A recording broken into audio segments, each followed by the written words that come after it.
Mga atleta sa dakbayan sa Lapu-Lapu nga misalmot sa Batang Pinoy 2024 National Championships nanghakot og mga medalya sa unang adlaw sa paugnat sa kusog. Sa pagbukas pa lang sa naasong sports competition niadtong weekend, 7 na ka mga gold medals, 6 ka mga silver medals ug 1 ka bronze medal ang nalangkat sa mga batang atleta sa Lapu-Lapu City sa natad sa Arnis. Naglakip kini nila ni Jane Paler, Carlo Igot, Dwayne Manaytay, Clarence Prado, Charles Gulbe, Kurt Imbert Limbaga o Erica Hines Inok nga mga gold medalist. Samtang ang mga silver medalist gilangkuban nila ni Haroline Ikoy, Brent Cinco, Alexa Undoy ug Athena Kate Sapio. Ug ang bronze medalist mao si Jacob Lotano.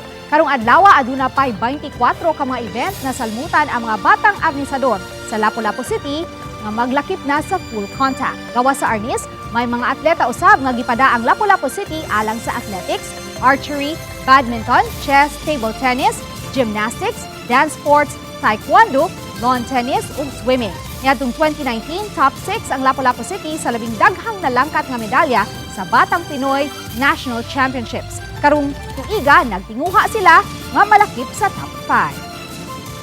Ato ning gipaningkamutan medyo taas-taas gid atong preparation ani sa Arnis. Actually 3 months ko nag-prepare ani sa mga bata after sa ilahang klase ako gi-training sila. So kay we are aiming for higher ranking